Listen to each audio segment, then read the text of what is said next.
Dear friends, భారతదేశ విద్యా చరిత్రను మనం గమనిస్తే క్రీస్తుకు పూర్వం విద్యాలయాలు ప్రకృతి ఒడిలో ఉండేవి.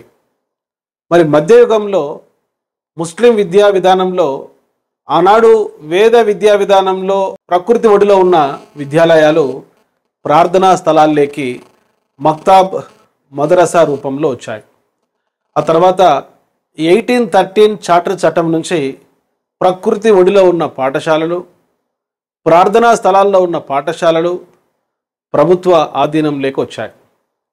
ఈ క్రమంలో 712లో అరబులు సింధును ఆక్రమించిన తర్వాత భారతదేశంలో వాయువ్య ప్రాంతం నుంచి అనేక మంది ముస్లిం చక్రవర్తులు భారతదేశానికి వచ్చారు.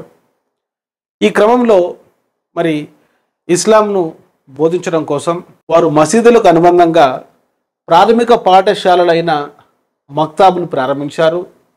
ఉన్నత పాఠశాలలైన మదరసాలు ప్రారంభించారు.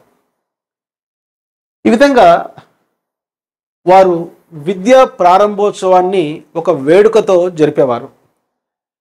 మరి ఒక ముస్లిం బాలుడికి 4 సంవత్సరాల 4 నెలల 4వ రోజున మరి బిస్మిల్లా అనేటువంటి ఒక ఉత్సవంతో విద్యా ప్రవేశ వేడుక జరిపి మక్తాబులలో ప్రవేశం కల్పించేవారు. చాలా ఇంపార్టెంట్ బిట్.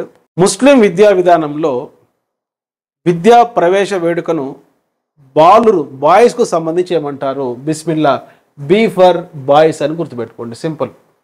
ముస్లిం విద్యా విధానంలో బాలికలకు సంబంధించిన విద్యా ప్రవేశ వేడుకను ఏమంటారు? జార్ఫీ షాన్ లేక జార్ఫీ షానీ. జార్ఫీ పానీ కాదు, జార్ఫీ షాన్ గుర్తుపెట్టుకోండి.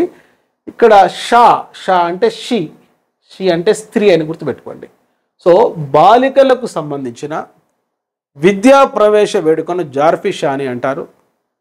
బాలులకు సంబంధించిన విద్యా ప్రవేశ వేడుకను బిస్మిల్లా అంటారు.